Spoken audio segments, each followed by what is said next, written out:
कृष्ण लीला खत्म होने के बाद जब रूही कहीं दिखाई नहीं देती तो नहार बेचैन हो उठता है। वह पूरे घर में उसका नाम पुकारते हुए हर जगह उसे ढूंढने लगता है। कमरे, आंगन, छत, हर जगह तलाश करता है, लेकिन रूही का पता नहीं चलता। नहार की चिंता बढ़ती जाती है। इसी बीच जैसे ही नहार रूही के कमरे में पहुंचता है, वहां का नजारा देखकर उसके होश उड़ जाते हैं। लाल किशोर रूही के साथ जबरदस्ती करने की कोशिश कर रहा होता है। ये देखकर नहार गुस्से में आग बबूला हो जाता है और बिना कुछ सोचे समझे लाल किशोर पर टूट पड़ता है। वह उसकी जमकर पिटाई करता है और उसे सबक सिखाता है। इतने में दादी भी वहां पहुंच जाती है। वह नहार को रोकने की कोशिश करती है और कहती है कि लाल किशोर को छोड़ दो, लेकिन नहार किसी की नहीं सुनता और गुस्से में लाल किशोर को जोर का थप्पड़ जड़ देता है।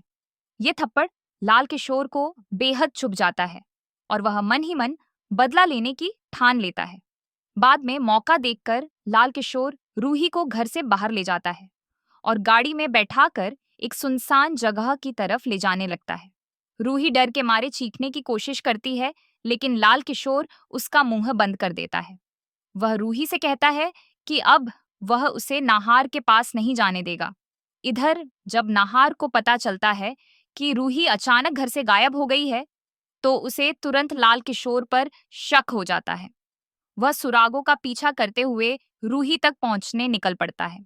गाड़ी के अंदर रूही बार बार नाहार का नाम लेती है और खुद को छुड़ाने की कोशिश करती है, लेकिन तभी वहां नाहार आ पहुंचता है। उसे देखकर लाल किशोर घबरा जाता है। नाहार रूही की हालत देखकर और भी गुस्से में आ जाता है और जोर से चिल्लाकर लाल किशोर को रूही से दूर रहने की चेतावनी देता है। दोनों के बीच जोरदार लड़ाई शुरू हो जाती है। लाल किशोर हर तरह से नाहार को रोकने की कोशिश करता है, लेकिन आखिरकार नाहार उसे पछाड़ देता है। फिर वह रूही को संभालता है और पुलिस को फोन करके सारी बात बताता है। पुलिस आती है और लाल किशोर को गिरफ्तार कर ले जाती है। जाते जाते लाल किशोर बदला लेने की कसम खा लेता है। नाहार रूही को घर वापस ले आता है।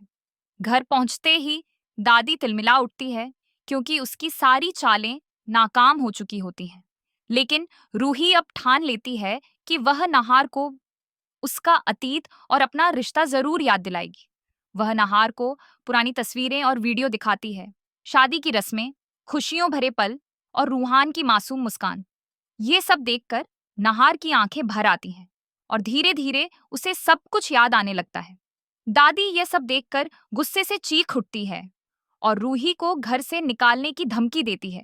लेकिन इस बार रूही डटकर कह देती है कि अब वह किसी की साजिश चलने नहीं देगी। आखिरकार रूही की कोशिश सफल होती है और नाहार को अपना अतीत याद आ जाता है। वह रूही का हाथ पकड़कर उसे गले लगा लेता है। लेकिन कहानी यहीं खत्म नहीं होती। जल्द ही एक और बड़ा राज सामने आने वाला है।